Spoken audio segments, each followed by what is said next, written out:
de l'Okavango, au Botswana, se dresse l'île de Dead Tree Island.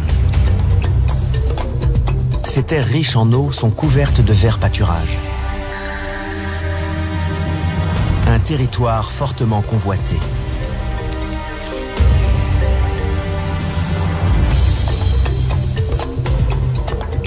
Dans l'ombre, rôde le félin le plus secret d'Afrique.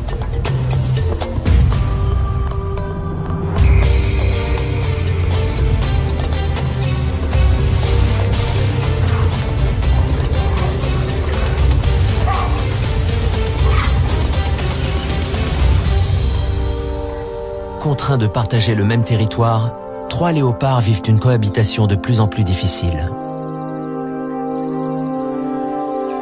Liée au rythme des saisons, cette vie commune est source de tensions et de conflits et va déboucher sur un drame.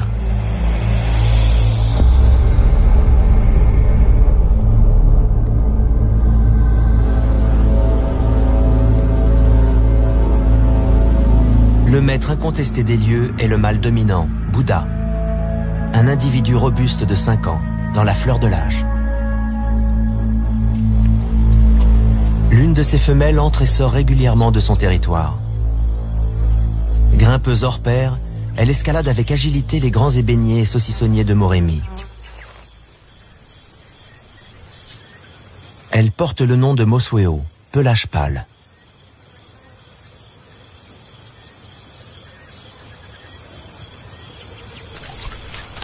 Tipa, leur fils de 3 ans, flirte avec le danger au sein du territoire de ses parents. Selon la loi des léopards, il aurait déjà dû partir pour mener sa propre vie, mais il n'a pas franchi le pas. Traîner dans les pattes de Bouddha et de Mosweo ne peut que lui attirer des ennuis, mais il semble ne pas mesurer les risques encourus.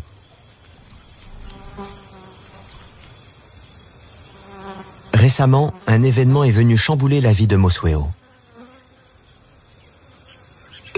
Elle vient tout juste de donner naissance à 2 petits. Et Tipa représente une menace potentielle.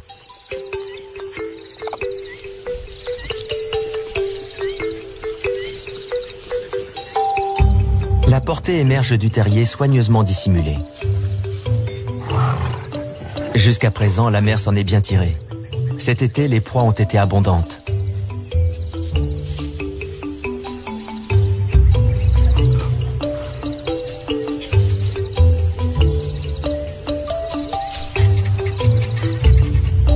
Le léopard est un animal solitaire, et Mosweo doit mobiliser tout son savoir-faire pour élever sa progéniture. Le taux de survie des petits léopards est inférieur à 50%. La plupart des jeunes meurent au cours de leur première année, alors que leur mère est partie chasser. À chaque nouvelle naissance, les femelles léopards sont confrontées à cette dure réalité.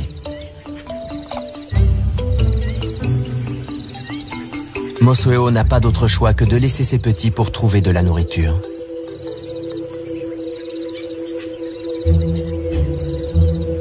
Tipa est le seul survivant de sa précédente portée. C'est aujourd'hui un jeune adulte, mais il continue de traîner près du terrier et de fréquenter les chemins familiers de son territoire natal.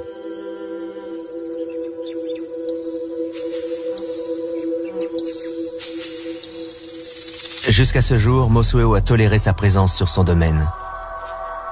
Mais l'heure est venue pour lui de partir.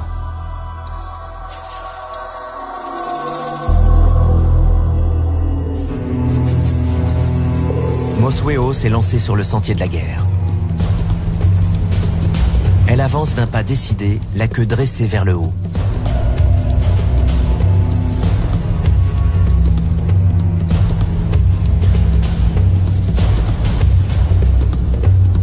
Il est temps de rompre définitivement les liens qui les unissent.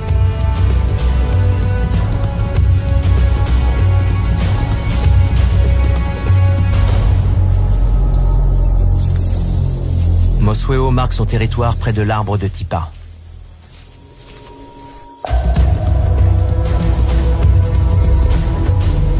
Elle affiche ouvertement son hostilité à l'égard de son fils. Leur relation a dégénéré en conflit ouvert.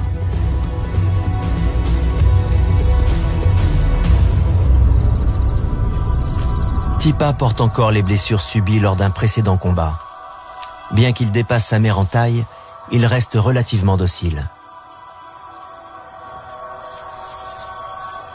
Il finit par s'éloigner à contre-cœur, mais il continue imprudemment à rôder aux abords du territoire de sa mère.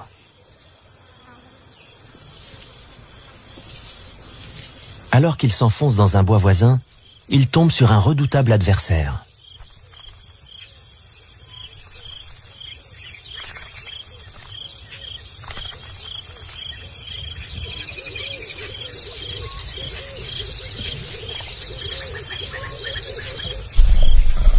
L'odeur des félins l'avertit du danger. Il doit se montrer prudent.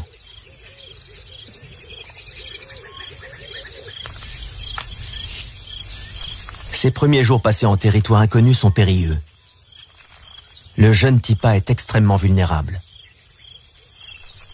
Les lions sont les principaux prédateurs du léopard. Non seulement ils tueraient un bébé, mais ils arracheraient un à un les membres de Tipa. Celui-ci doit les contourner sans un bruit. La menace qui pesait sur ses petits étant écartée, Mosweo peut désormais se concentrer sur son activité de prédilection, la chasse.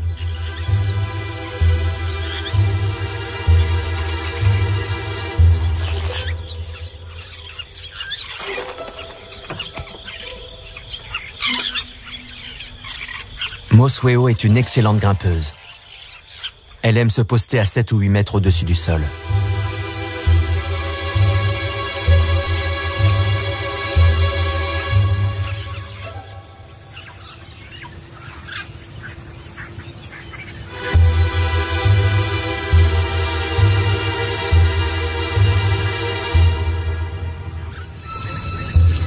Le léopard est le seul félin qui exploite la gravité pour chasser.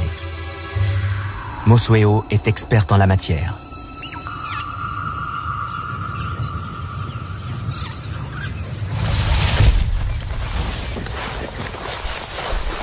Cette technique est rapide, discrète et efficace.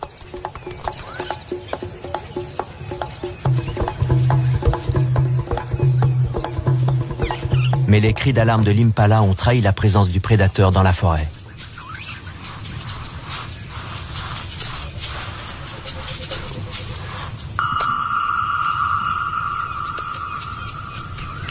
Les hyènes ont entendu des bruits de lutte. Mosweo doit cacher son butin avant d'être repéré. Les hyènes chassent en meute. Elles sont fortes et agressives. Qui plus est, elles tuent les petits léopards. Mosweo doit éviter à tout prix qu'elle ne découvre son terrier.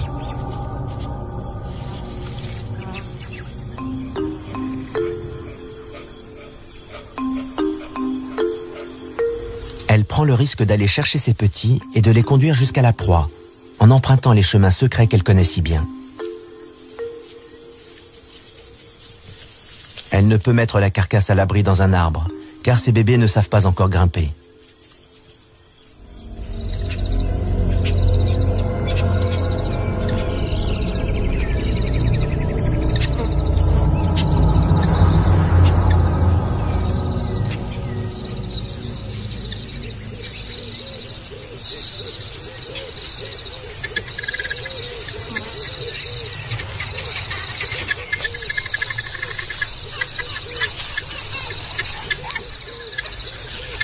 Sur le sol, la petite famille est exposée au danger. Rester dissimulé est sa seule option.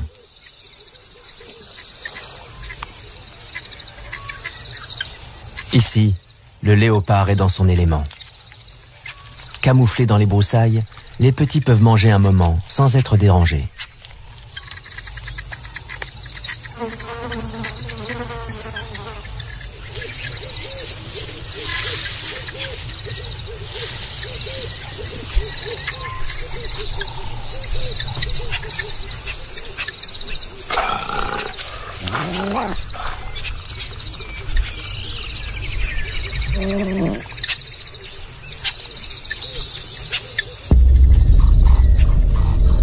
Les hyènes ont senti l'odeur de la viande.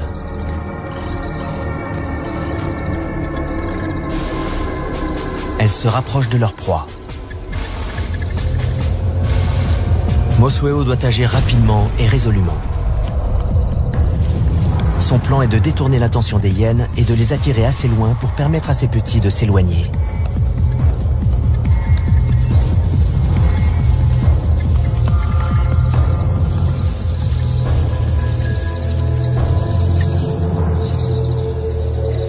Les léopards oscillent sans cesse entre sécurité et danger. Et si les individus solitaires parviennent à un équilibre parfait, les mères doivent parfois consentir à des sacrifices, comme de laisser les hyènes s'emparer de leur butin.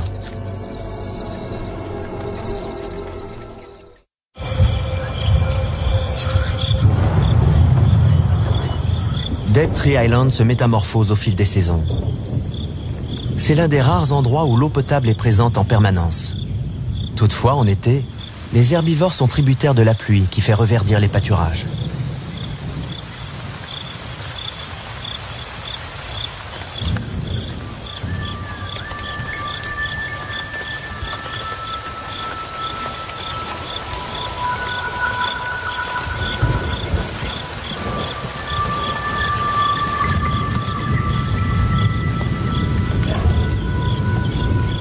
Les effets de ces précipitations se font sentir à travers tout le delta et au-delà.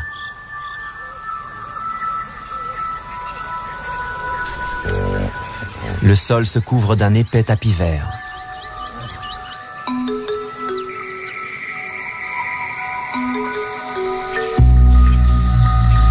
Les feuilles poussent, les bourgeons éclatent, l'herbe surgit.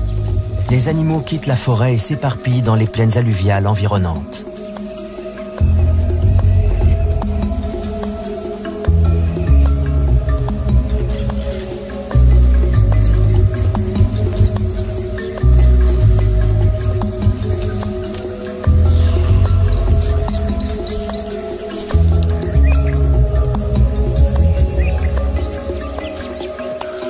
L'abondance d'eau et de nourriture amène la saison de mise-bas chez l'impala, l'une des proies favorites du léopard.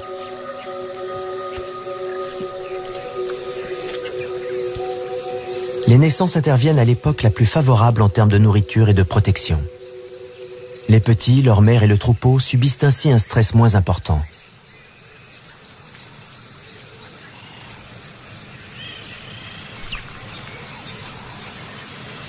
Toutefois, les nouveau-nés sont extrêmement vulnérables et confrontés à toute une série de menaces.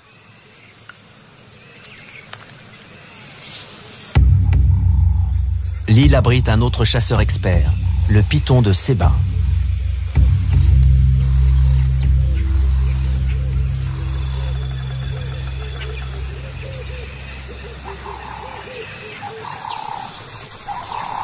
Les puissants anneaux enserrent le petit impala jusqu'à lui ôter le dernier souffle de vie.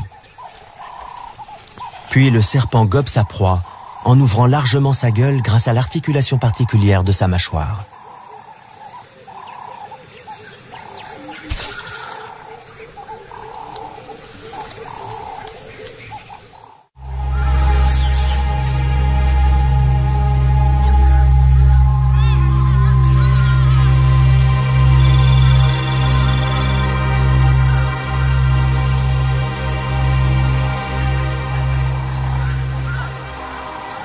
Les troupeaux d'impala itinérants constituent une source fiable de nourriture.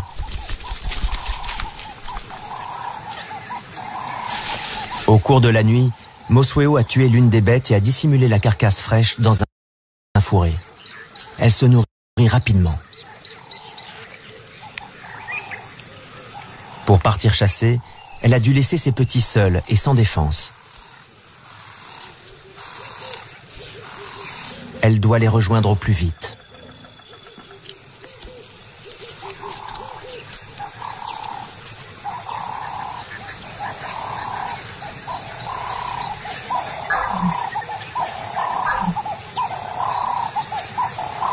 Alors qu'elle s'approche du terrier, Mosueo sent le danger.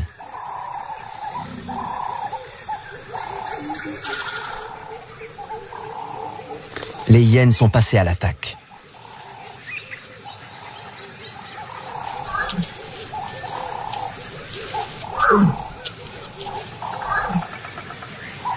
La mère émet des grognements sourds et brefs. uniquement destiné à ses petits.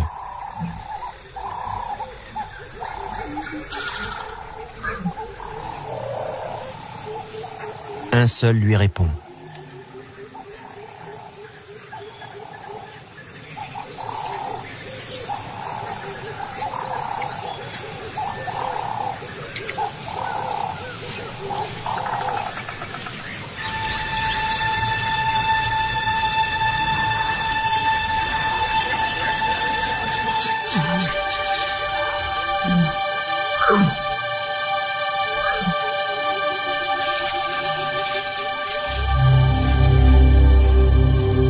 Le cauchemar de toutes les mères s'abat sur Mosueo.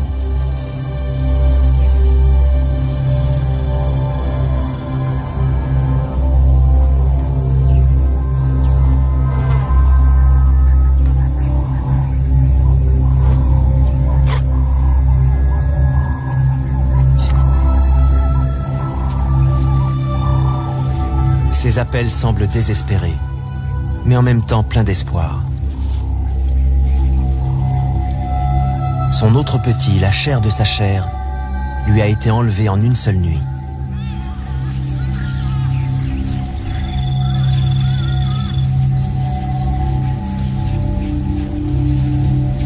Elle n'a pas d'autre choix que de se remettre en route.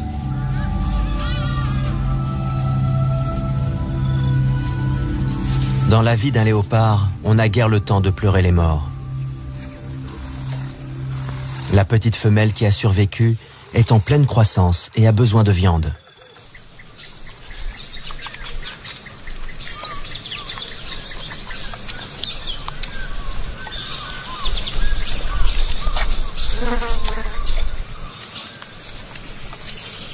Son bien-être dépend de la connaissance approfondie qu'a sa mère de cette partie du delta.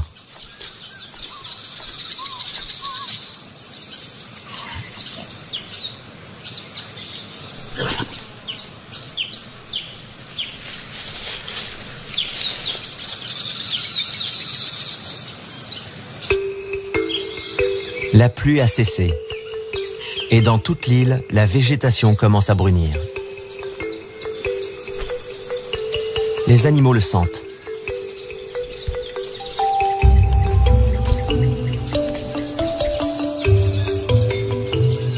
Les saisons déterminent les modèles de comportement. Chaque espèce réagit à sa manière.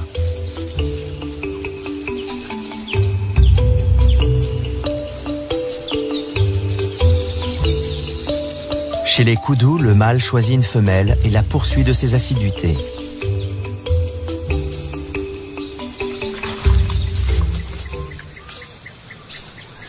Tipa est embusqué dans les broussailles.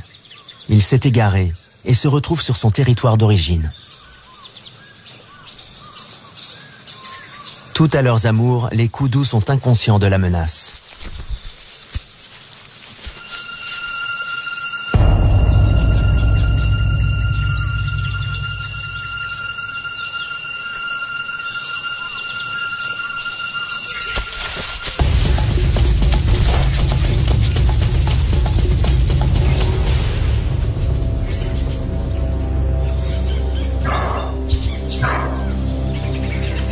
Le manque d'expérience de Tipa est flagrant.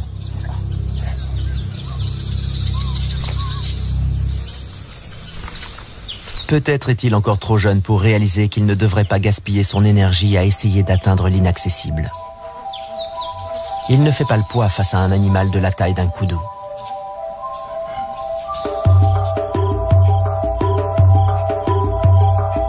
Les nuées de Kelea annoncent l'arrivée de l'hiver, la saison sèche.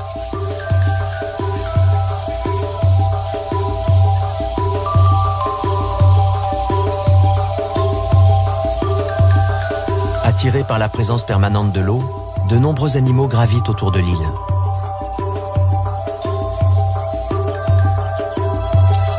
Lors de cette saison plus rigoureuse, s'accomplit l'un des miracles de la nature. Le saucissonnier renaît à la vie. Cet arbre offre un précieux trésor pour l'hiver.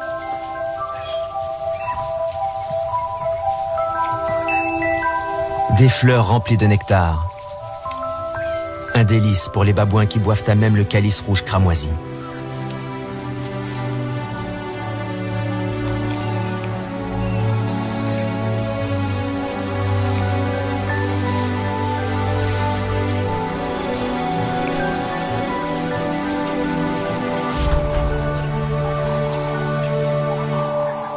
Tipa doit être plus flexible dans sa stratégie de chasse.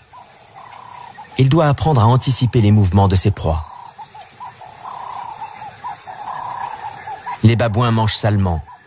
Et bientôt, les impalas s'approchent pour se nourrir des fleurs qui tapissent le sol. Tipa observe en silence et attend.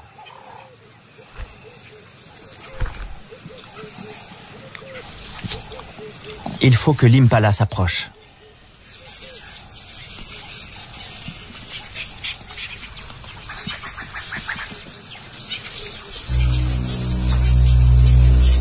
Mais la troupe de babouins en maraude a pris possession de son arbre.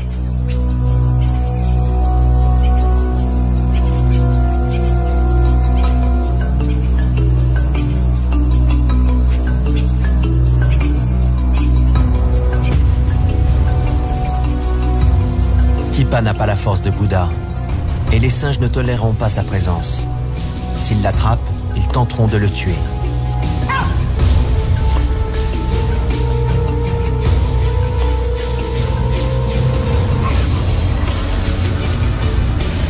Il ne peut risquer un affrontement. Une blessure pourrait lui coûter cher.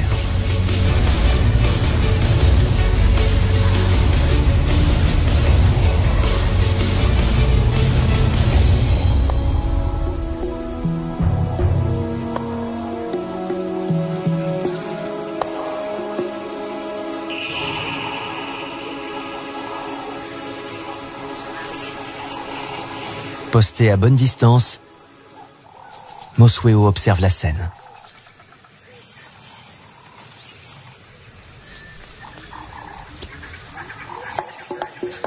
Soudain, son regard se porte sur la proie de Tipa.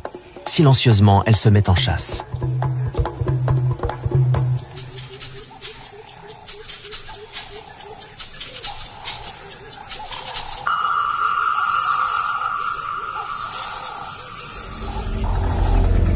Elle choisit un arbre placé sur le parcours du troupeau, dans l'espoir que les fleurs attireront les impalas sous son poste de guet.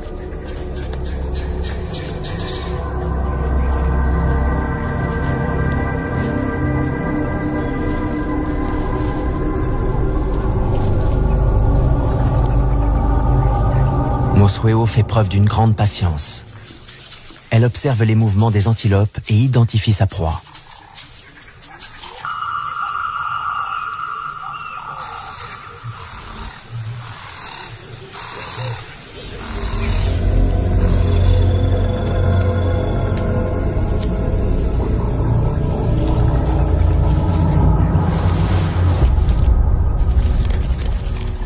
Mais cette fois, la voltigeuse a manqué sa cible.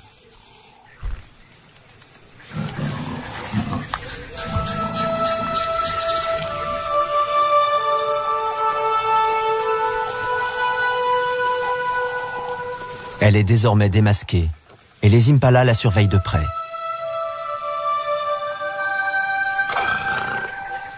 Sa contrariété est manifeste. Toute cette énergie gaspillée pour rien.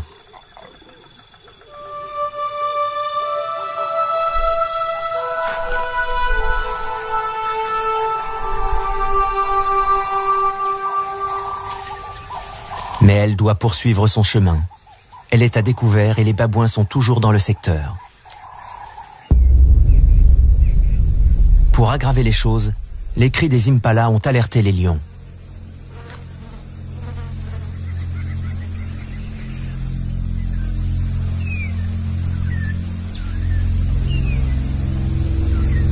Mosweo doit jouer au chat et à la souris pour regagner son terrier, sans en dévoiler l'emplacement.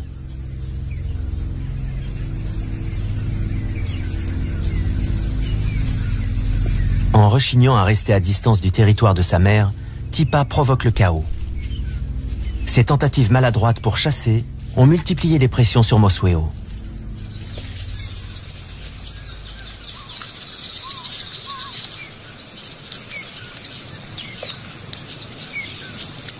Elle est soulagée de retrouver son bébé sain et sauf.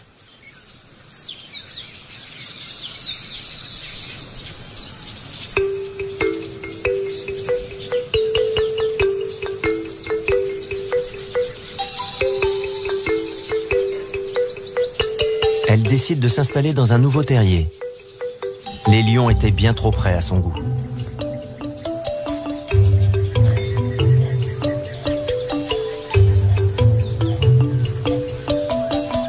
Désormais âgée de 5 mois, la petite femelle affirme son caractère. Elle aime jouer avec la queue de sa mère. Un bon moyen de tester ses réflexes.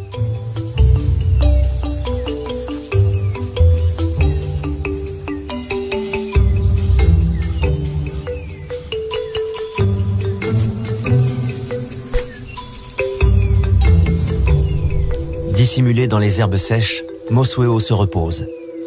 Elle doit recouvrer ses forces avant de repartir chasser.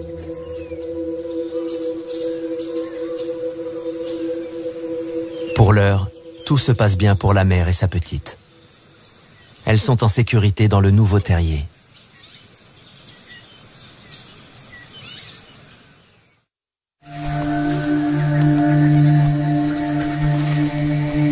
L'hiver pousse les éléphants à quitter le désert environnant pour gagner l'île.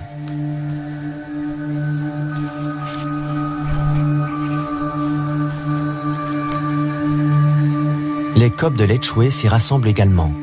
L'eau est leur allié. Dans ces trous d'eau, ils sont à l'abri de la plupart des prédateurs. Ils sont plus gros que les impalas, mais constituent des proies potentielles pour un grand félin comme Bouddha.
Les coqs se retournent et observent leur assaillant.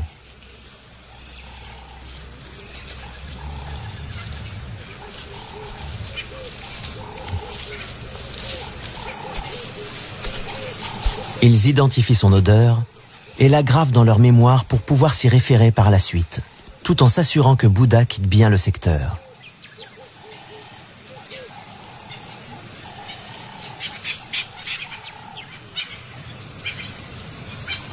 Avec l'arrivée de l'hiver, Mosueo doit parcourir de plus grandes distances et franchir les plaines dégagées pour trouver les fourrés dont elle a besoin pour chasser.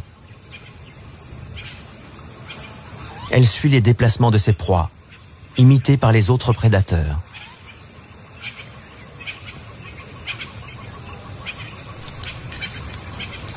Pour un léopard, un changement de territoire est toujours risqué. Mais Mosueo a tôt fait de trouver un arbre dans un secteur qui lui plaît. Depuis ce poste d'observation, elle peut voir les troupeaux d'éléphants affluant dans le delta pour se reproduire. C'est le mois d'octobre et la chaleur est intense.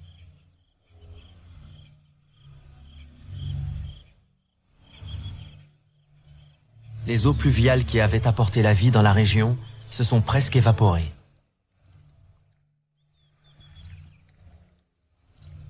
Dead Tree Island attire les habitants de l'Okavango, désireux de se rapprocher des derniers points d'eau.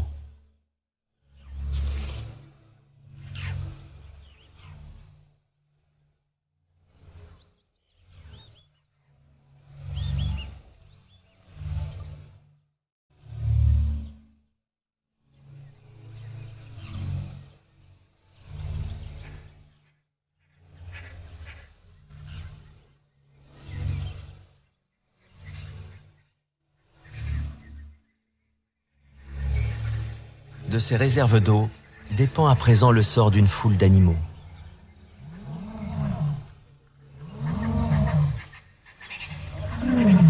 Ils sont réunis en un seul groupe et les chemins des prédateurs se croisent dangereusement.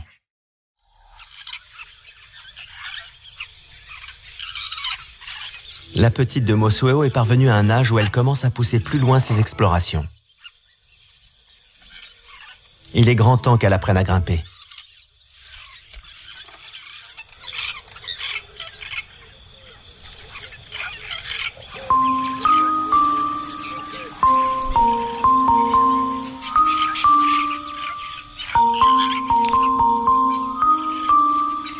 Un peu mal assurée, elle tente d'atteindre des cratéropes fléchés.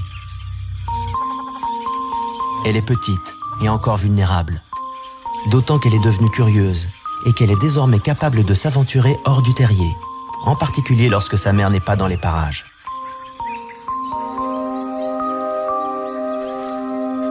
Mosueo est partie chasser très loin.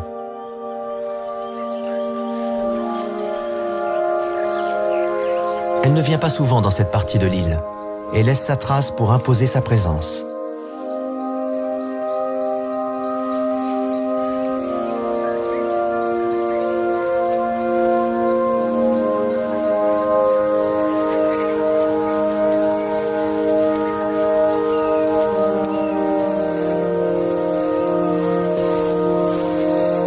Elle s'avance dans une plaine ouverte où 2 chacals à flancs rayés furettent à la recherche de nourriture.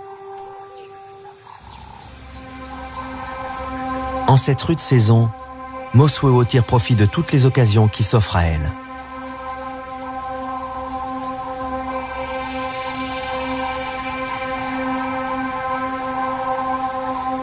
Bien qu'ils ne fassent pas partie de ses proies habituelles, les chacals sont rapidement pris pour cible.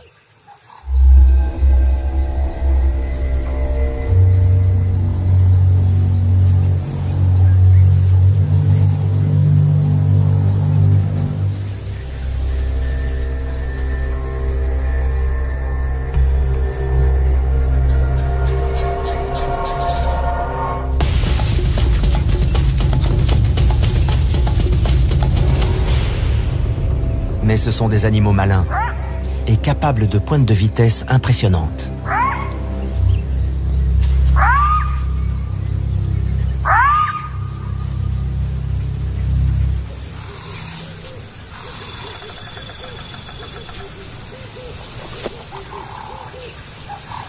Irrité par son échec, Mosueo laisse sa trace et reprend son chemin.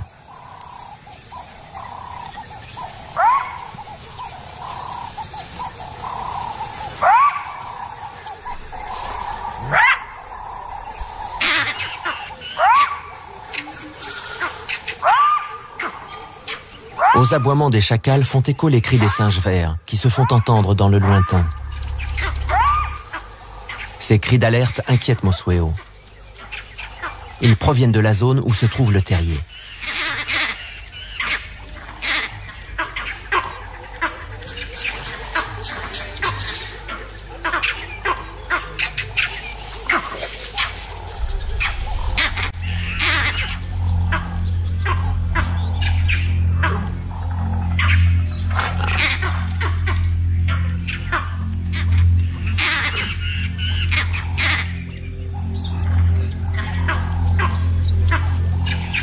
Alors qu'elle s'approche de l'endroit signalé par les singes, Mosueo avance avec précaution.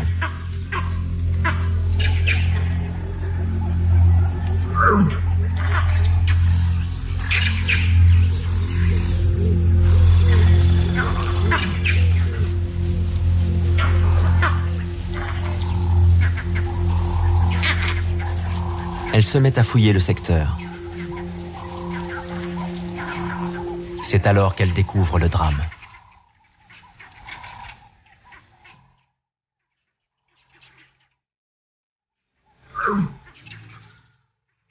Le petit léopard a la patte arrière coincée dans un arbre et son bassin est fracturé.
aucune de ces tentatives ne peut aider son deuxième et dernier bébé.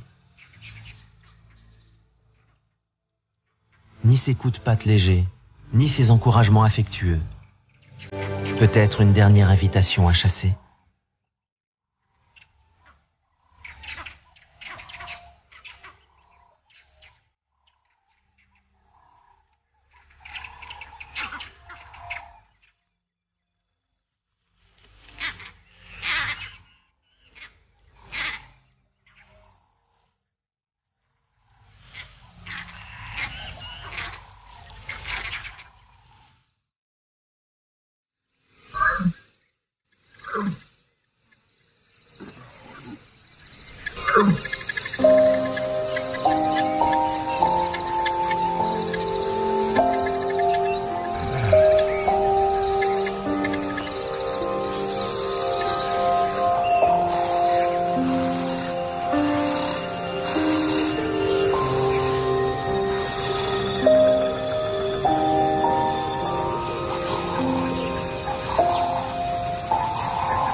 Sa voix se fait presque implorante.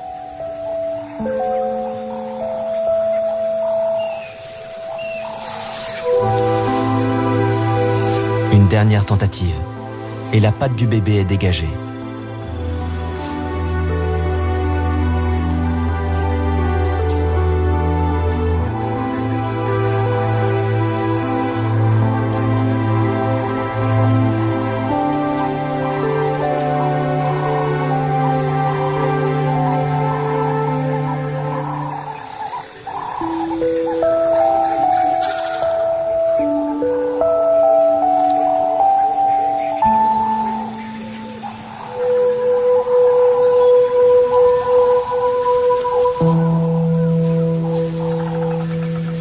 Mais Mosweo ne peut plus rien faire.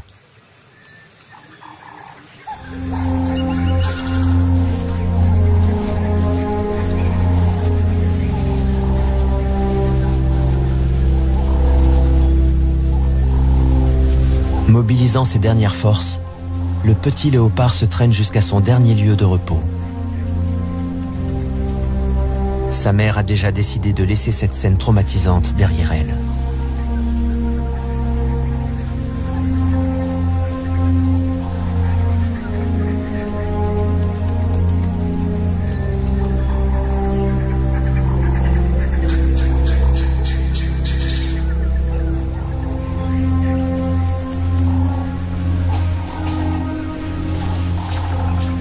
En se frottant contre un arbre, Mosweo semble vouloir effacer la douleur.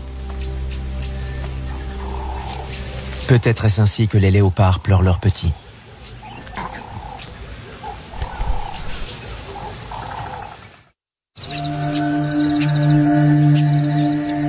La chaleur monte. La pluie ne va pas tarder. Bouddha parcourt des territoires inexplorés. Il a décelé une odeur intéressante. Un effluve qu'il ne peut s'empêcher de trouver irrésistible.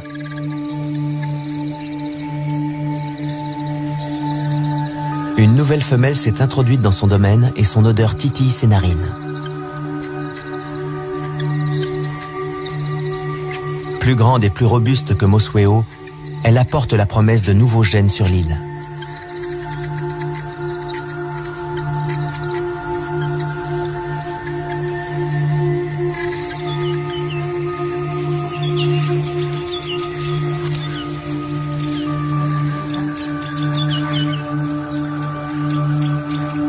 Resté à distance, Mosweo observe la nouvelle venue avec inquiétude. Bouddha ressent le besoin incontrôlable de se rouler sur le sol pour s'imprégner de l'odeur de la nouvelle femelle. Car cette odeur si particulière est celle d'une femelle en chaleur.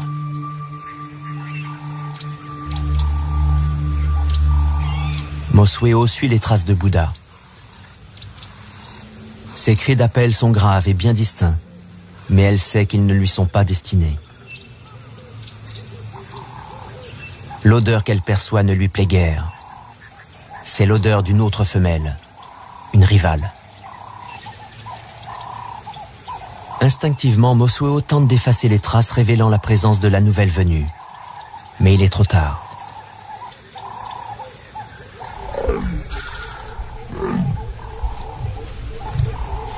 À son tour, Bouddha émet un signal à l'attention de sa future partenaire.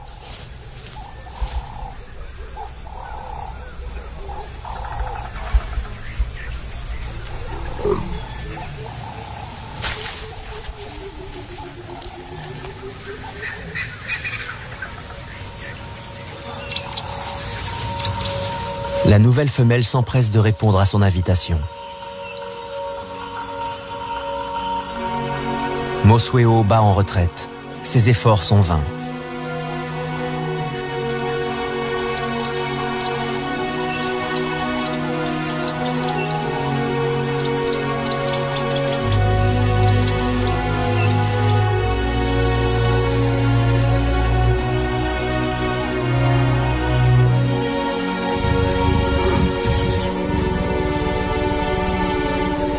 Sa rivale a trouvé Bouddha. Elle entre en contact avec lui.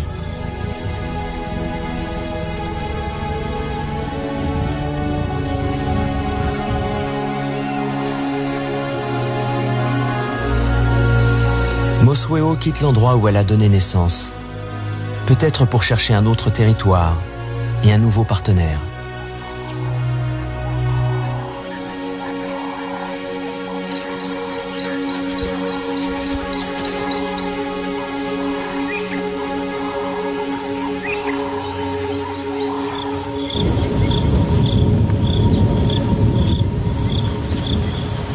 L'hiver et la sécheresse s'achèvent enfin.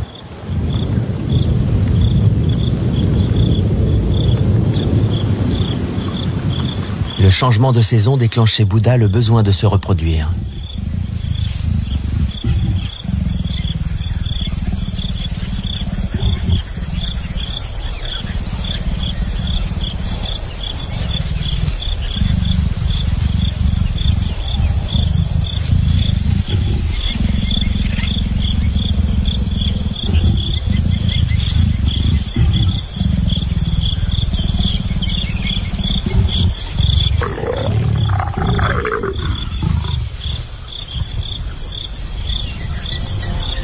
Une nouvelle ère débute pour les léopards de Dead Tree Island.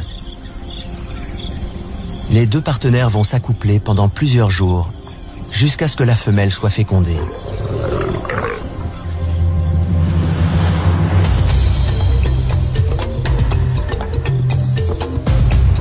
La tragédie a fait place à l'espoir, et la nature offre un visage plus accueillant. Bouddha est satisfait du travail accompli. À l'aube d'une nouvelle saison fructueuse, l'héritage des léopards de Dead Tree Island a été préservé.